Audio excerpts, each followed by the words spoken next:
공초가라는 말은요, 아내의 말에 꼼짝 못하는 사람을 공초가다라고 말하죠. 전국에 아내의 말에 꼼짝 못하는 사람들이 한 곳으로 다 모였어요.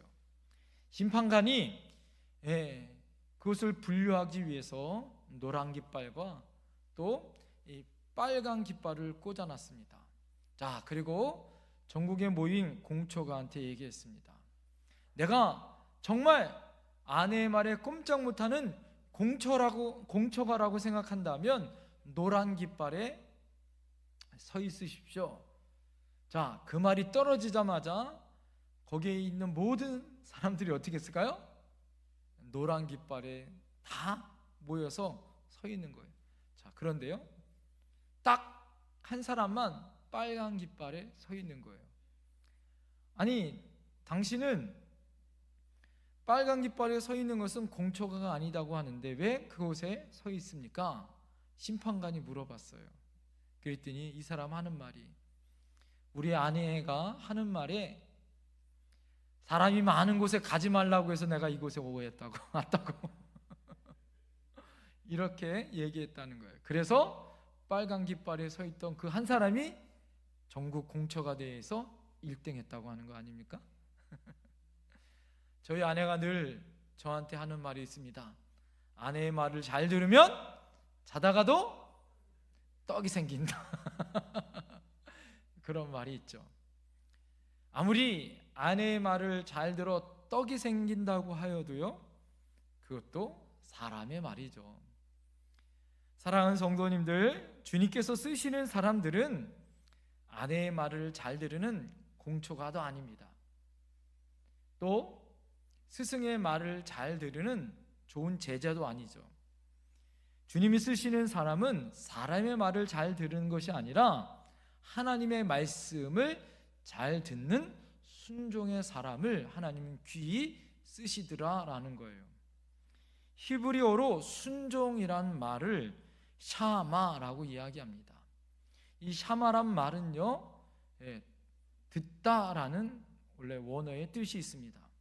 이 동사의 기본적인 의미는 듣다라는 뜻이 있는데, 원래 이 듣다라는 것은 단순히 누구의 말에 귀를 기울여 듣는다는 것으로 의미하지 않아요.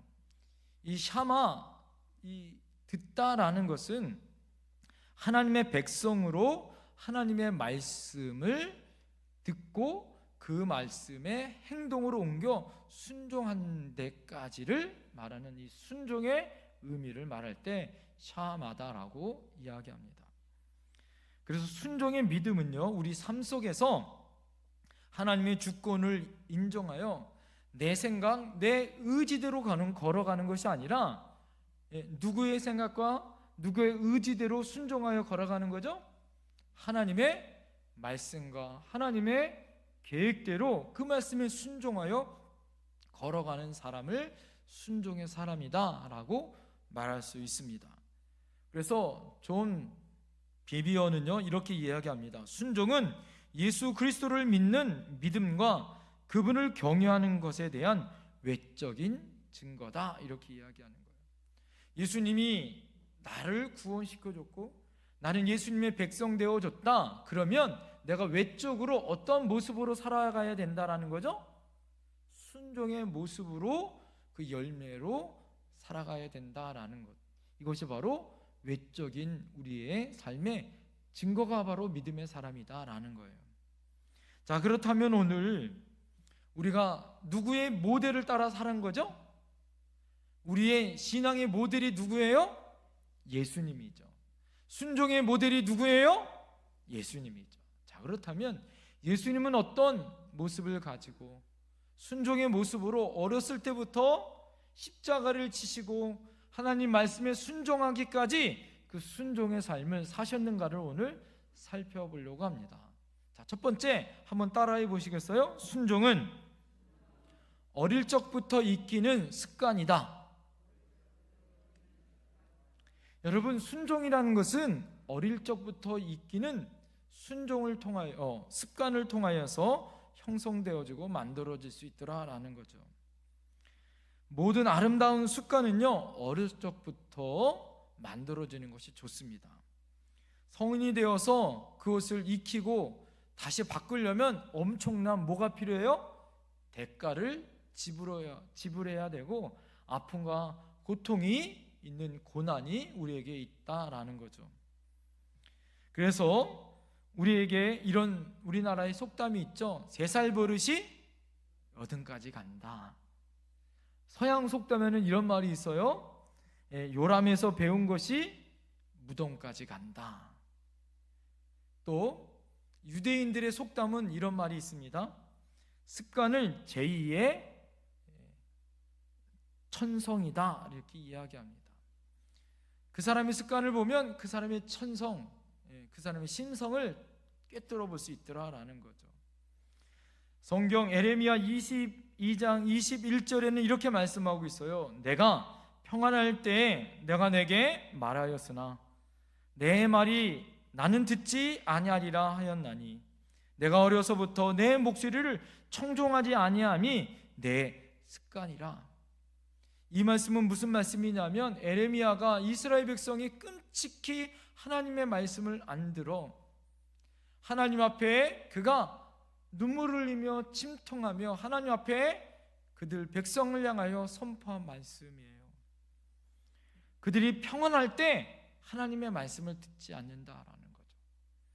하나님의 말씀을 청종하지 않고 듣지 아니함으로 오히려 이것이 뭐가 됐다? 습관이 되어졌다. 내가 어려서부터 내 목소리를 청정하지 아니함이 내 습관이라. 이렇게 에레미야가 너희가 어려서부터 하나님 말씀을 듣지 않는 것이 이제는 습관이 되었다라고 탄식하며 외쳤다라는 거예요. 사랑하는 성도님들, 우리에게는 아름다운 순종의 모습이 있어야 할 줄 믿습니다. 자, 예수님은요 오늘 본문에 보니까 어려서부터 아름다운 순종의 모습이 있었습니다. 자, 오늘 51절 말씀 보세요. 예수께서 함께 내려가사 나사렛에 이르러 순종하여 받으시더라 이렇게 얘기해요. 자, 예수님이 나사렛에 있어서 그분의 육신의 부모를 향하여 순종하여 받으시는 삶을 사셨다라는 거예요.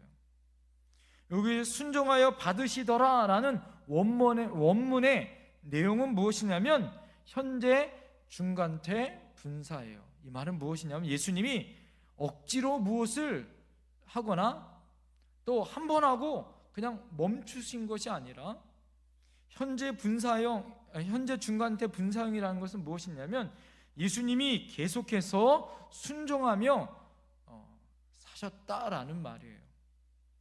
그것을 말해줍니다. 그래서 주석가인 윌리엄 핸드릭스는 이렇게 얘기해요. 오늘 본문을 지속적 순종을 들이셨다. 예수님은 어려서부터 순종을 한 번 하고 단회적으로 끝난 것이 아니라 어떻게 하셨다고요? 지속적으로 계속해서 순종하며 사셨다라는 거죠. 순종은 삶의 방식이요 습관을 나타내는 덕목이다라는 거예요. 자, 오늘 51절을 다시 읽어볼까요? 자, 51절 한번 다시 읽겠습니다. 시작. 예수께서 함께 내려가사 나사렛에 이르러 순종하여 받으시더라. 그 어머니는 이 모든 말을 마음에 두니라. 아멘. 오늘 예수님께서 어떻게 하셨습니까? 12살 먹은 예수님이 예루살렘 성에서 길을 그 어머니와 또 아버지 요셉과 예루살렘에 갔다가 예수님을 잃어버리는 일이 있었잖아요. 자, 그리고 얼마 기간 동안 잃어버려서 예수님을 다시 예루살렘 성에서 다시 되찾습니다. 자, 그럴 때에 오늘 예수님의 모습을 여러분 잘 보셔야 돼요. 오늘 예수님이 어떻게 하셨습니까? 오늘 예수님의 순종은 어떤 노예적인 복종으로 사셨던 것이 아니에요. 예루살렘 성에서 만나 어머니 마리아가 실종한 이유로 인하여 예수님을 추궁하잖아요. 너 어디 있었냐고.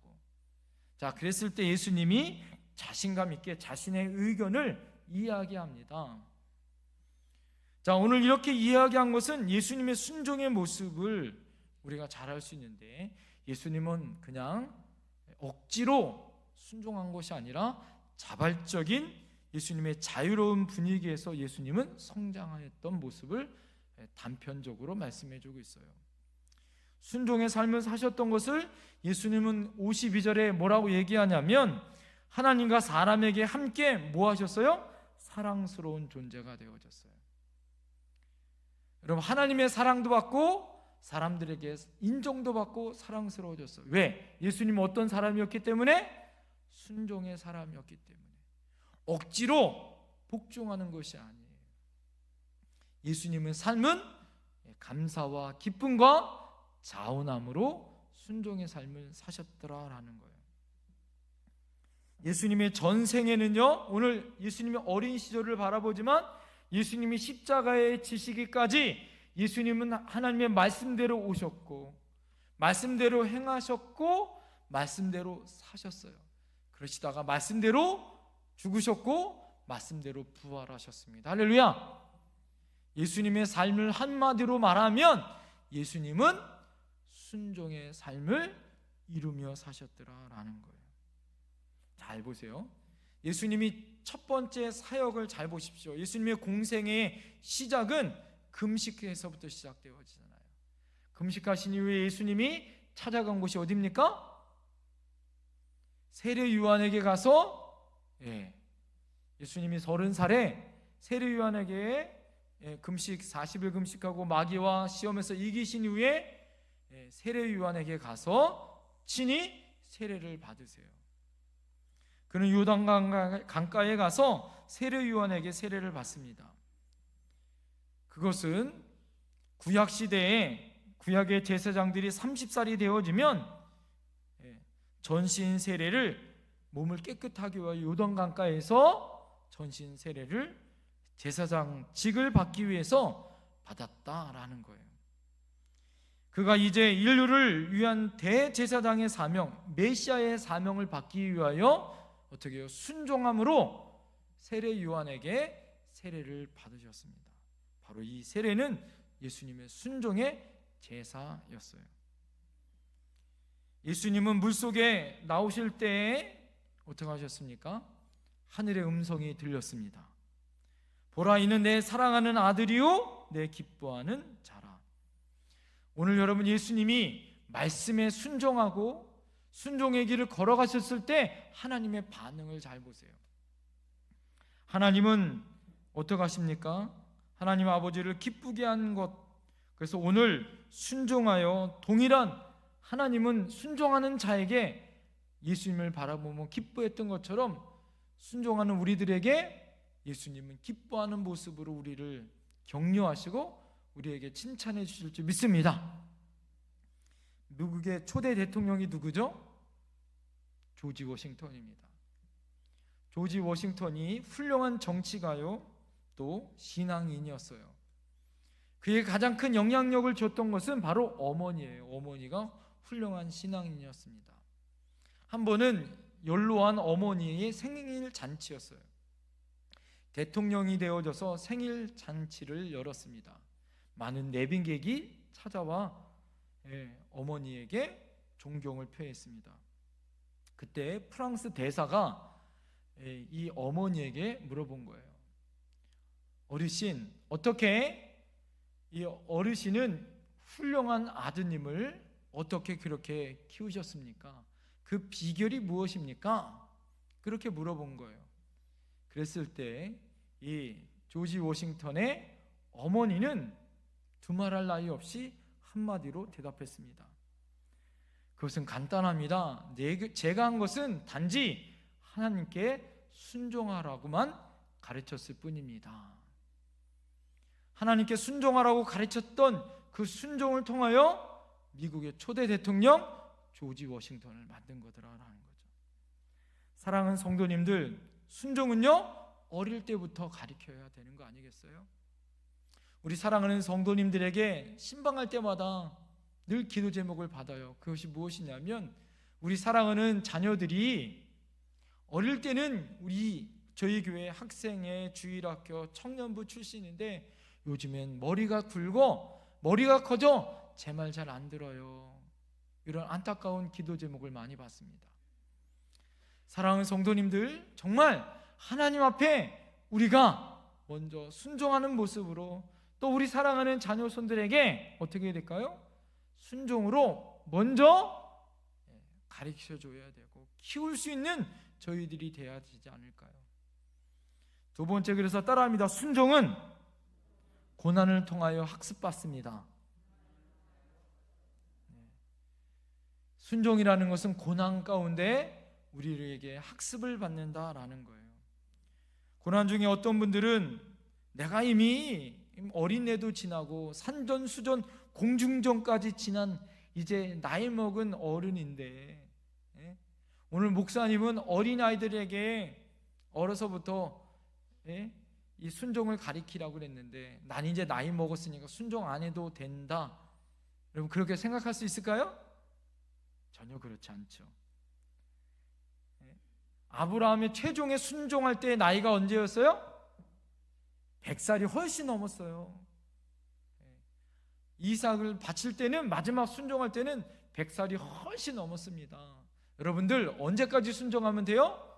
아브라함까지만 순종하세요. 아시겠죠? 100살 넘어서까지만 순종하세요. 믿음의 조상 아브라함이 그때까지 순종했으니까. 사랑하는 성도님들, 순종이라는 것은요, 우리에게 이 순종을 깨닫게 하시는 하나님이 주시는 방법이 하나가 있는데, 이것은 나이를 드는 사람이건 적은 사람이건 고난을 통하여 깨닫게 해주시고, 고난을 통하여 우리에게 배움과 학습을 통하여 얼마나 순종이 중요한지를 깨닫게 해주시더라라는 거예요. 그래서 시편 119편 67절에 이렇게 이야기합니다. 고난 당하기 전에 내가 그릇 행하였더니 이제는 주의 말씀을 지키나이다. 깨닫게 되어지는 거죠. 내가 고난 당하고 나니까 내가 하나님 말씀 지키지 않았구나, 그래서 나에게 이런 고난이 있구나 라는 걸 깨닫게 되어졌더라라는 거예요. 고난이 우리에게 불순종과 반항의 그런 우리의 삶을 교정시켜주고 깨닫게 해서 어떻게 해요? 이제는 순종의 자리로 가게 하시는 하나님의 방법이다라는 거예요. 이것이 바로 하나님이 우리에게 주신 은혜다라는 거죠.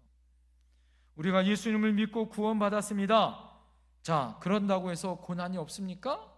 그렇지 않습니다. 성경에는 그렇다고 해서 고난이 없다라고 말하지 않아요. 우리는 아직 배워야 될 고난의 레슨이 끝나지 않았습니다. 끝까지 이 고난을 우리가 이겨야 되는 거예요. 앤드루 머레이라는 사람이 그래서 이렇게 이야기합니다. 우리가 예수님을 믿는 순간 우리는 모두 순종학교에 입학했다. 여러분, 우리가 예수님을 믿는 순간에 우리가 어느 학교에 입학했다고요? 고난이라는 학교에 입학하게 되어졌다라는 거예요. 고난을 통하여 그래서 우리가 학교에 입학하면 뭐 해야 돼요?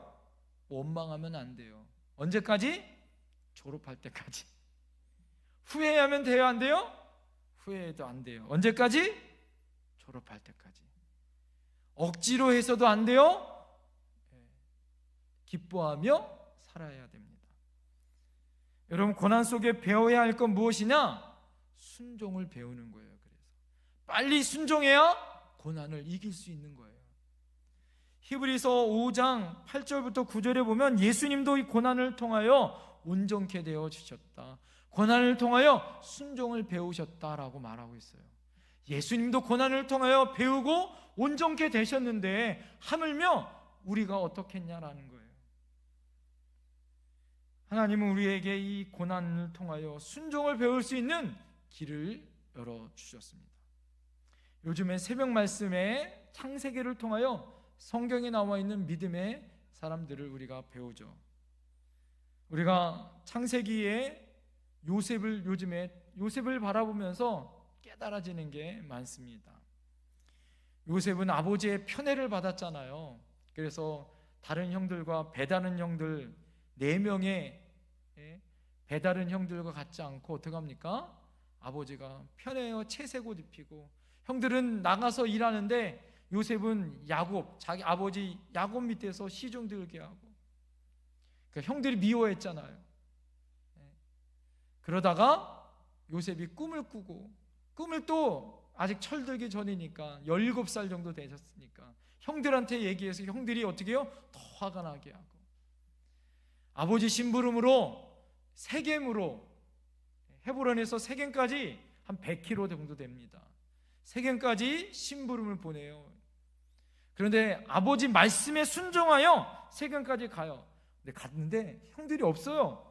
100km나 갔는데. 그러면 형들이 없으면 어떻게 돼요? 우리 같으면 없다고 그러고 아버지께로 다시 돌아올 텐데, 요셉은 끝까지 순종해요. 그리고 30km를 더 가요. 도단까지 갑니다. 그런데 여러분 잘 보세요. 끝까지 아버지 말씀을 30km를 더 가서 형들을 만났으면 일이 잘 풀려야 되잖아요. 그런데 오히려 꼬입니다.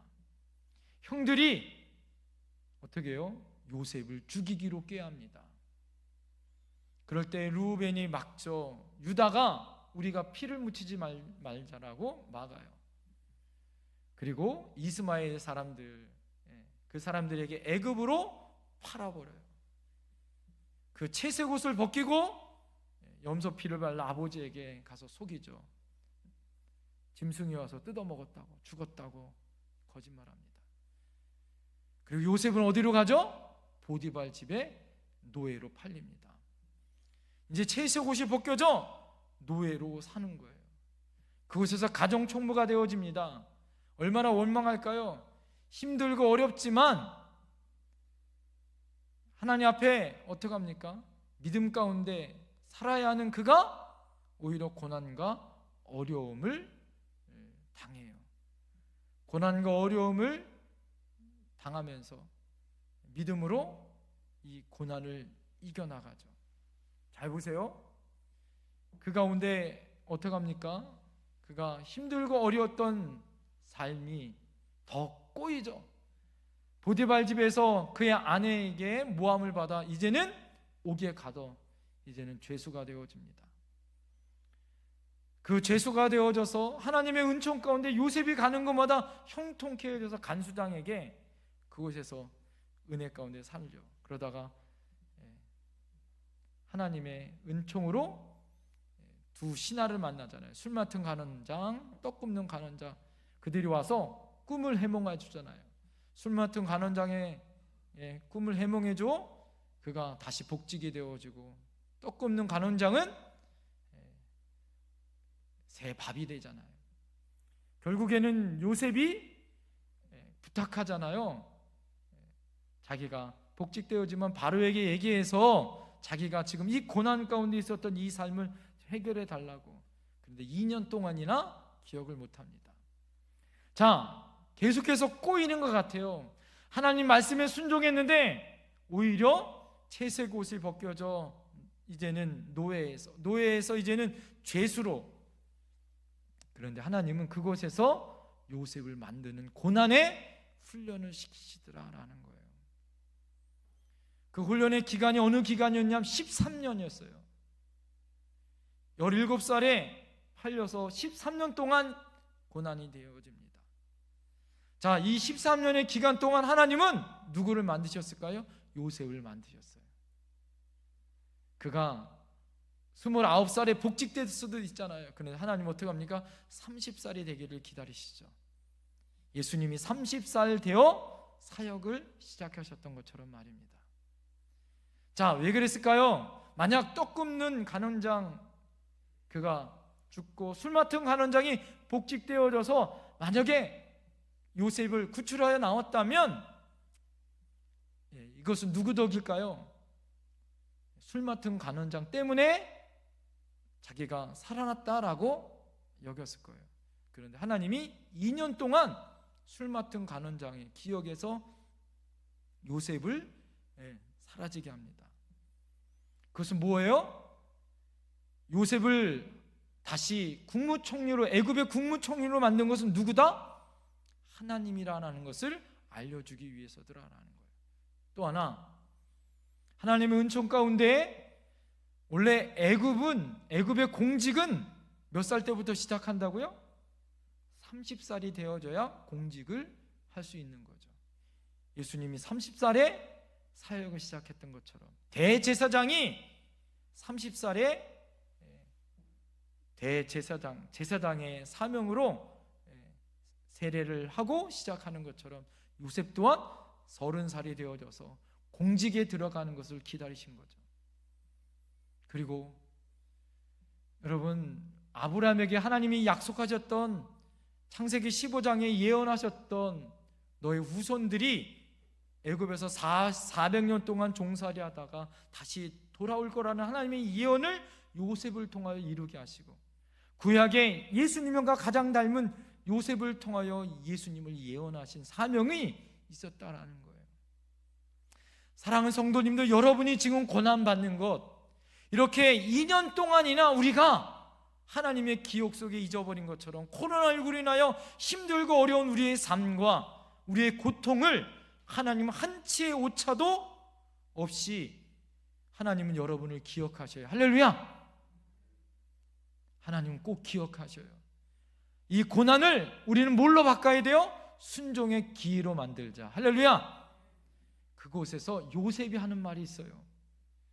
요셉이 꿈을 해몽해 주면서 술 맡은 간원장에게 뭐라고 얘기하냐면, 따라합니다. 해석은 하나님께 있습니다. 이 말이 명답이에요. 따라합니다. 인생은 해답이다. 인생은 해석이다. 인생은 해석이다. 인생은 해석인데 해석은 누구에게 있다? 하나님께 있다라는 거예요. 그래서 여러분이 아무리 고난이 오고 어려움이 와도 해석을 하나님께 해석을 하면, 요셉은 그 모든 꿈과 모든 삶을 하나님으로 해석하니 아무리 고난이 오고 어려움이 와도 하나님으로 해석하더라. 할렐루야! 모든 것이 강하고 모든 것이 선이고 모든 것이 어떻게 해요? 만사 형통이더라. 할렐루야!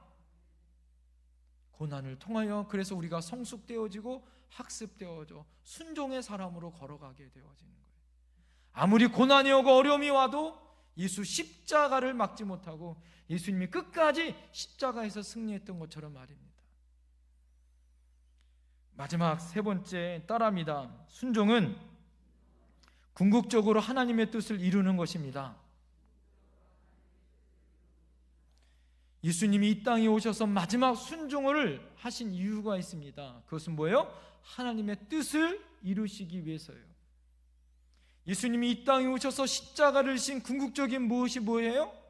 예수님 이름, 예수, 그 백성을 죄에서 구원할 자, 이름에서 뜻하는 것처럼 우리를 죄에서 구원하시는 그 구원을 이루시는 것, 그 십자가에서 죽으시고 부활하시기 위해서 예수님 이 땅에 오셨어요. 할렐루야!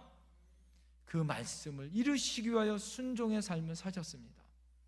오늘 이 어려서부터 십자가를 지기까지 끝까지 순종하셨어요. 어떤 육군 신병이 이제 신병 교육대를 마치고 자대로 배치가 되어졌습니다. 이제 아무것도 모르는 앞으로 군생활 가득히 남아있는 이 신병이 이제 밤에 저녁 보초 근무를 쓰게 되어진 거예요.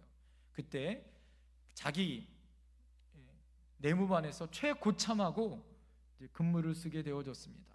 말른 병장 얼마 안 있으면 저녁을 앞에 놓고 있어요. 말른 병장이 이제 아마 앞길이 가득히 남아있는 신병한테 좀 도움이 되고 싶어서 얘기를 해주는 거예요. 군생활 하는데 제일 궁금한 게 뭐냐고, 내가 도움이 되준 말을 할 테니까 한번 물어보라고. 그랬더니 이 신병이 이렇게 묻는 것입니다. 앞으로 군생활 할 때 내가 군생활 제일 잘하는 것, 편하게 또 아무 사고 없이 건강하게 깨끗하게 군생활 정말 고참들한테 사랑받으면서 군생활 제일 잘하는 방법이 무엇입니까? 그랬더니 껄껄껄 웃으면서 말년 병장이 하는 말이 뭐라고 얘기했을까요? 고참 말에 잘 따르면 돼. 고참 말 잘 들으면 돼. 이 말 하는 거예요. 그랬더니 신병이 머리가 좋은 거예요. 그래서 다시 한번 이렇게 묻습니다. 그러면 여러 고참들이 한 번에 여러 길 시키면 제가 어떡합니까? 다시 그렇게 고민되어져서 물어봤어요. 자, 그러니까 이 왕고참이 뭐라고 얘기했을까요? 간단해. 계급이 제일 높은 사람 말 들으면 돼. 따라합니다. 계급이 제일 높은 사람 말 들으면 돼. 따라합니다. 권세 위에 권세 있다. 여러분, 계급이 제일 높은 분이 있어요. 누굴까요? 하나님. 하나님보다 더 높은 분이 어디 있어요? 여러분, 인생 편하게, 승리하게, 안전하게, 깨끗하게, 간단하게 승리하는 방법 제가 가르쳐 드릴까요? 간단합니다. 누구 말 잘 들으면 돼요? 하나님 말 잘 들으면 돼요. 간단합니다. 그런데 왜 인생이 힘들고 어려워요? 내 마음대로 하려고 하고 다른 사람 말 듣다가 내 고집대로 하다가 어떻게 해요? 힘들어지는 거 아니겠습니까? 사랑하는 성도님도 때로는 우리가 잃어버릴 수 있고 때로는 우리가 경험을 통하여 깨달을 때가 있어요. 여러분, 다른 거 눈치 보지 말고 최고의 계급자, 가장 높은 그런 전지전능하신 하나님의 말씀에 순종할 때 우리 인생이 승리하는 거예요. 할렐루야. 세계적인 명마는요, 사우디아라비아에서 훈련된 말이 최고의 명마라는 거 여러분 아세요? 유럽의 왕들은 이 사우디아라비아에서 훈련된 말만 탄다고 합니다. 이 사우디아라비아에서 말을 훈련하는 독특한 방법이 있다고 합니다. 그것은 무엇이냐면 조련사가 휘슬을 불어요. 그래서 훈련을 계속 시키는데 어떤 훈련을 시키냐면 막 달리다가 조련사가 휘슬을 휙 불면 그 자리에서 딱 멈추는 훈련을 계속 시킨다는 거예요. 계속 여러분 한 해 두 해 계속 훈련을 다 마치고 이 말은 이제 명마였겠구나. 훈련을 마친 말들을 가지고요 어디로 가냐면 사막으로 간다고 합니다. 아주 깊은 사막으로 간대요. 그리고 3일 동안 굶긴다고 합니다. 3일 동안 굶기고 아침에 이슬만 먹여 겨우겨우 목숨을 부지하고 3일째 되는 날 어디로 끌고 오냐면 오아시스 근처로 끌고 온다는 거예요.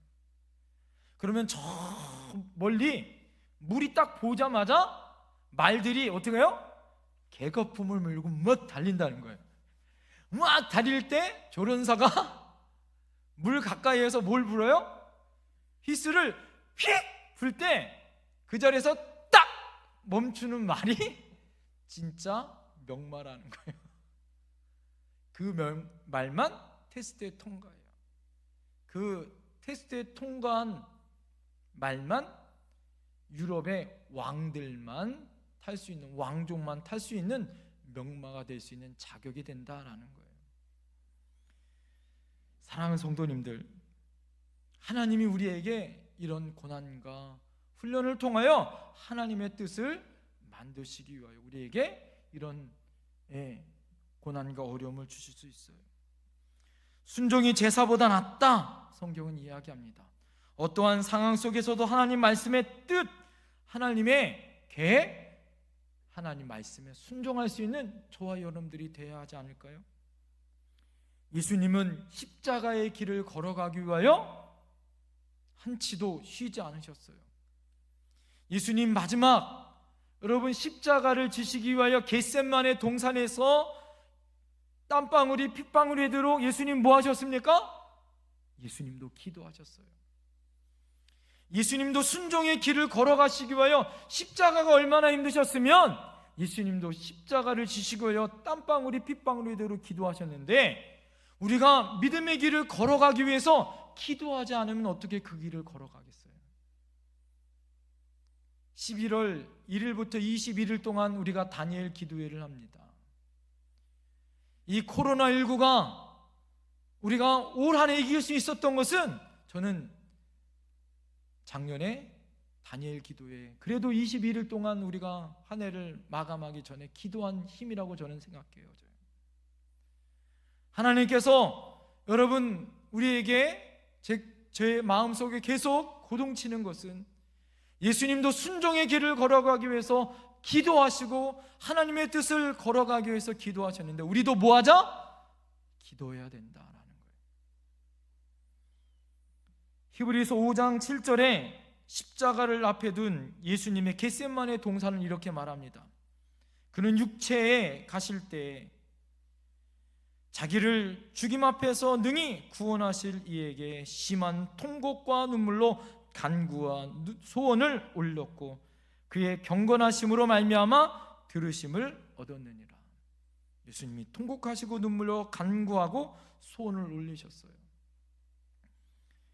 나의 뜻대로 마옵시고 그래서 아버지의 뜻대로 되옵소서. 이게 응답이었습니다. 내 원대로 내 뜻대로가 아니라 아버지 뜻대로 하는 순종의 응답을 받으셨다라는 거예요. 그래서 5장 9절에는 온전하게 되었은즉 자기에게 순종하는 모든 자에게 영원한 구원의 근원이 되셨다라고 얘기해요. 예수님 순종함으로 우리에게 영원한 생명의 근원이 되셨어요. 사랑하는 성도님들, 하나님은 우리에게 이 순종의 한 사람이 되길 소망합니다. 할렐루야. 저에게 오늘 말씀을 전하면서 비전이 있어요. 그것은 무엇이냐? 예수님 한 분이 순종하여 전 인류가 구원받았어요. 할렐루야. 순종의 한 사람이 일어나면 그 가정이 구원받습니다. 할렐루야. 순종의 한 사람이 회복되어지고 일어나면 한 교회가, 한 나라가, 한 지역이 변화될 줄 믿습니다. 저와 여러분들 그 한 사람이 되길 원합니다. 한 사람이 천을 이루고 한 사람이 강국을 이룰 수 있다. 할렐루야. 우리 안에 그런 비전의 사람들로 일어섰으면 좋겠어요. 예수님은 어려서부터 습관을 따라 순종의 삶을 사셨어요. 고난을 통하여 오히려 순종의 삶으로 걸어가셨어요. 하나님의 뜻으로 마지막 순종하여 마지막 하나님의 뜻을 이루어 하나님의 영광의 길을 걸어가셨습니다. 사랑하는 성도님들, 마지막 때에 코로나19가 이제 2년째가 다가오고 있어요. 자, 이럴 때 우리가 예배하고 기도해야 되지 않을까요? 하나님 앞에 여러분 순종하고 하나님 앞에 나갈 때 하나님 우리를 일으켜 주실 줄 믿습니다. 우리 가정과 우리 자녀 손들을 일으켜 주실 줄 믿습니다. 우리 교회를 일으켜 주실 줄 믿습니다. 내년에 있는 대선, 여러분 이 나라 이 민족을 하나님이 다시 일으켜 세우실 줄 믿습니다. 기도하겠습니다.